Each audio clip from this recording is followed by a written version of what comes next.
আসসালামু আলাইকুম।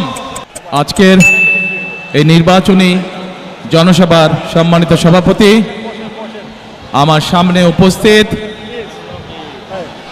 চট্টগ্রামবাসী, মঞ্চে উপস্থিত নেতৃবৃন্দ, আমার প্রিয় সহকর্মীবৃন্দ, প্রিয় ভাই ও বোনেরা, আসসালামু আলাইকুম। আসসালামু আলাইকুম। অন্যরা কেন আছেন?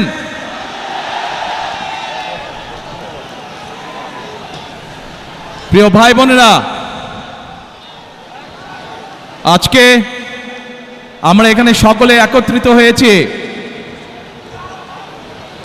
একটি লক্ষ্যকে সামনে রেখে, অর্থাৎ একটি পরিবর্তনকে সামনে রেখে আমরা সকলে একত্রিত হয়েছি।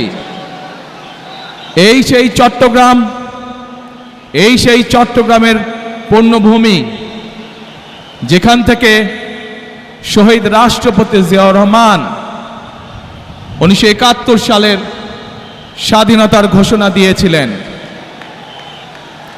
এই সেই চট্টগ্রামের পুণ্যভূমি, যেখানে শহীদ রাষ্ট্রপতি জিয়াউর রহমান শহীদ হয়েছিলেন। প্রিয় ভাই বোনেরা, এই সেই চট্টগ্রামের পুণ্যভূমি, যেখান থেকে দেশনেত্রী খালেদা জিয়াকে দেশনেত্রী উপাধি দেওয়া হয়েছিল। এই চট্টগ্রামের পুণ্যভূমির সাথে আমি এবং আমার পরিবারের একটি আবেগের সম্পর্ক রয়েছে।